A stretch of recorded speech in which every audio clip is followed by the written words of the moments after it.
জাতীয় নির্বাচনে পর্যবেক্ষকদের নিরপেক্ষ হয়ে দায়িত্ব পালন করতে হবে, না হলে ভোটের স্বচ্ছতা নিয়ে প্রশ্ন তৈরি হবে, এমন মন্তব্য করেছেন প্রধান নির্বাচন কমিশনার। মঙ্গলবার দেশি পর্যবেক্ষক সংস্থার সাথে সংলাপে প্রতিনিধি বাছাইয়ে সচেতন হওয়ার আহ্বানও জানান তিনি। এ সময় নিরাপত্তা নিশ্চিত সহ বাধাহীন পরিবেশের দাবি জানান পর্যবেক্ষকরা।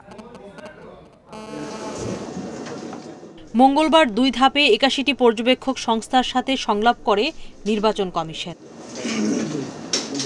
এ সময় কমিশন জানায় 300টির মধ্যে বিতর্কিতগুলো বাদে 81টি পর্যবেক্ষক সংস্থাকে নিবন্ধন দেওয়া হয়েছে।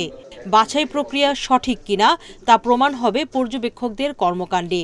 কম বয়সীরা এবার পর্যবেক্ষক হিসেবে দায়িত্ব পালন করবেন, যা চ্যালেঞ্জ। তাই যথাযথ প্রশিক্ষণ দেওয়ার নির্দেশ ইসির। আমি মোহাম্মদ শাহ আলম হাওলাদার, নির্বাহী পরিচালক। কোনো বিদেশিকে স্থানীয় পর্যবেক্ষক হিসেবে নিয়োগ করা যাবে না।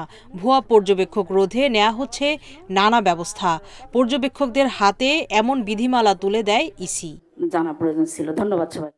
পর্যবেক্ষকরা বলেন, পোস্টাল ব্যালট কিভাবে পর্যবেক্ষণ করা হবে তাই স্পষ্ট করা দরকার। তারপরে পোস্টাল ভোট একটা নতুন বিষয়, এটা বারবার আলোচনা হচ্ছে, কিন্তু এটা নিয়ে আমার মনে হয় প্রচারণা আরো দরকার, এবং যারা অভিবাসী যারা আছে তারা কিভাবে ভোট দেবে। জাতীয় নির্বাচনের যে ভোট হচ্ছে পাশাপাশি গণভোট হচ্ছে, এই বিষয়ে আমার মনে হয় যে পর্যবেক্ষকদের সাথে নির্বাচন কমিশনের চমৎকার একটা সংযোগ দরকার।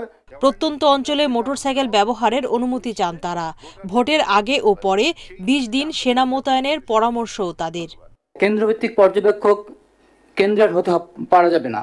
সে অনেক সময় হয় কি তার কেন্দ্র থেকে 10 কিলোমিটার বা 12 কিলোমিটার দূরের হয়, সেক্ষেত্রে যানবাহন ব্যবহার করতে পারবে কিনা। পর্যবেক্ষকের প্রতি প্রিজাইডিং অফিসারের যে আচরণটা কি হবে সেটা আপনারা নির্ধারণ করে দিলে সুবিধা হয়। সিইসি বলেন, পর্যবেক্ষকরা অসততা দেখালে নির্বাচন সুষ্ঠু হবে না। ফর গডস সেক, আমাদের বাংলাদেশিরা কিন্তু খুব বেশি রাজনীতি সচেতন।